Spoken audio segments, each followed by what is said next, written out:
Une histoire de podium hier vers Villa Carlos Paz. Si pour les premières positions tout était figé, il restait encore à distribuer les accessites. En auto, Mikko Hirvonen a remporté son premier succès d'étape sur le Dakar. Il échoue dans sa quête du podium face à Giniel De Villiers.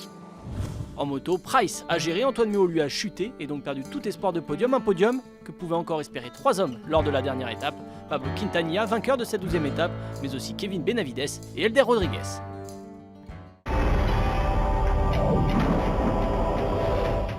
L'un pourrait bien débuter un long règne, l'autre pourra lui prodiguer quelques conseils. La 13e et dernière étape du Dakar n'a fait qu'entériner les succès attendus de Toby Price en 2 roues et Stefan Peterhansel en auto. L'Australien a confirmé un immense talent entrevu en 2015. Monsieur Dakar confirme lui avec un nouveau sacre que son expérience n'a pas d'égal. Vainqueur de la dernière étape, son coéquipier et attraction de la quinzaine, Sébastien Loeb, peut en témoigner.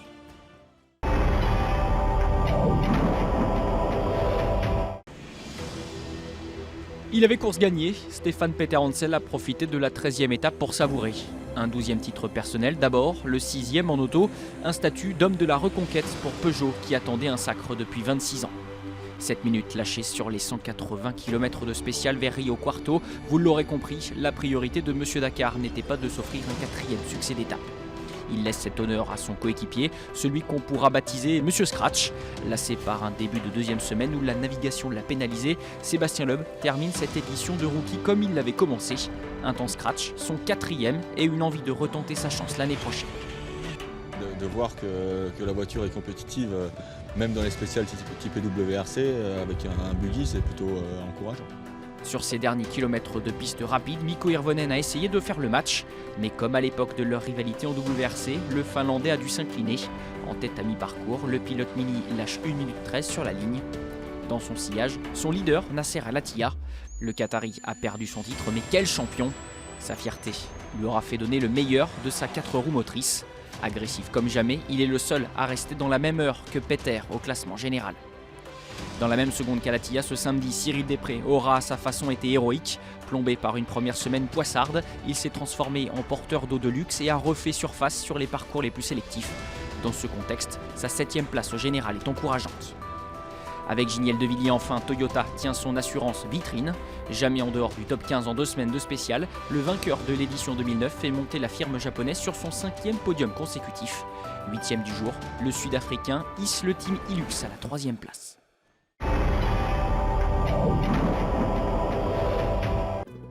Ce que l'on savait avant le début de ce Dakar 2016, c'est qu'un vainqueur inédit ferait son apparition en moto cette année. Exit Marc Coma et Cyril Després qui se partageaient les victoires depuis 2005, place aux jeunes donc.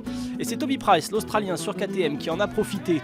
3e l'an dernier, Price prend peut-être la succession des 2 légendes, Després et Coma, mais devra se méfier à l'avenir de quelques pilotes aux dents longues. C'est génial, c'est une victoire qui fait date, on écrit une petite page d'histoire. Je suis le premier Australien à gagner le Dakar, toutes catégories confondues, c'est fou. Je ne sais vraiment pas quoi penser, c'est délirant. Les Honda avaient dominé les premiers jours et poussé Price à se découvrir dans les dunes et sur la navigation. Résultat, le pilote australien a fait mieux que répondre. Il a assommé Barret d'abord avant d'anéantir tout espoir pour Paulo Gonçalves. KTM s'offre même le luxe de faire le doublé avec Svitko. Mais pour la dernière étape, on a laissé les outsiders qui jouent la 3e place sur le podium s'expliquer. Le Chilien Quintanilla sur Husqvarna devance à l'arrivée de cette dernière spéciale ses 2 concurrents directs pour le podium, Kevin Benavides et Helder Rodriguez.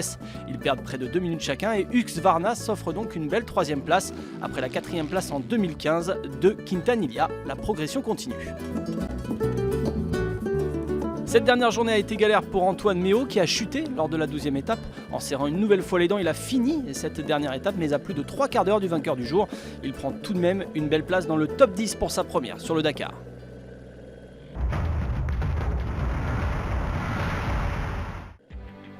Vainqueur en début de Dakar et longtemps leader, Sébastien Loeb a fini son apprentissage du rallye raid par une victoire, sa 4e.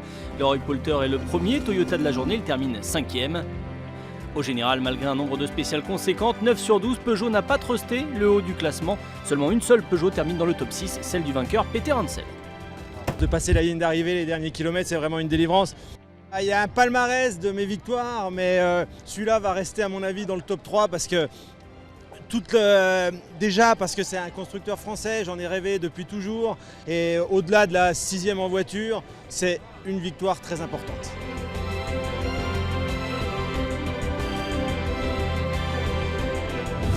En moto, Quintana a lutté jusqu'au bout pour décrocher une victoire, sa première sur le Dakar, mais aussi un podium au général au détriment de Benavides et Elder Rodriguez qui termine juste derrière lui sur ce dernier chrono. Au général, première pour Price, KTM conserve son dû pour la 15e année consécutive. L'Argentin Kevin Benavides pour son premier Dakar termine meilleur rookie devant le double vainqueur en titre de l'Enduropal du Touquet, le Français Adrien Van Beveren qui se classe 6e de ce Dakar 2016.